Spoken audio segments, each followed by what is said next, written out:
குழந்தைங்கள்லேருந்து பெரியவங்க வரையிலும் எல்லாருக்குமே பிடிச்ச கெட்டி பருப்பு வாங்க சிம்பிளாக டேஸ்டியாக எப்படி செய்யலான்னு பார்க்கலாம். துவரம் பருப்பை தண்ணியில் நல்லா கழுவி எடுத்ததுக்கப்புறம் அரை சொம்பு தண்ணி ஊற்றி 1/4 ஸ்பூன் மஞ்சள்தூள், அரை ஸ்பூன் சீரகம் போட்டு தேவையான உப்பு போட்டு ஒரு 5 விசில் விட்டு எடுத்துக்கோங்க. ஒரு மிக்ஸி ஜாரில் 2 பச்சை மிளகா, 10 பல் பூண்டு, கொஞ்சமாக கருவேப்பிலை, 1/4 ஸ்பூன் சீரகம் போட்டு நல்லா நைஸாக அரைச்சி எடுத்துக்கலாம்.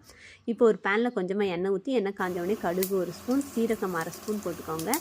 கொஞ்சமாக கருவேப்பிலை போட்டு நம்ம அரைச்சி வச்சுருக்க அந்த விழுதை போட்டு நல்லா மிக்ஸ் பண்ணிக்கலாம். இப்போ நம்ம வேக வச்ச பருப்பையும் இதில் சேர்த்து 2 நிமிஷம் கொதிக்க விட்டு எடுத்திங்கன்னா சூப்பரான கெட்டி பருப்பு ரெடி.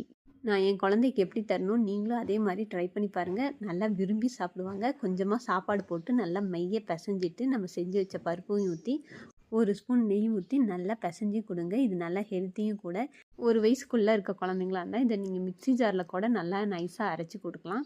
இது மாதிரி வீடியோஸ் பார்க்கணுன்னா நம்ம சேனல் லைக் பண்ணுங்கள், சப்ஸ்கிரைப் பண்ணி வச்சுக்கோங்க. தேங்க்யூ.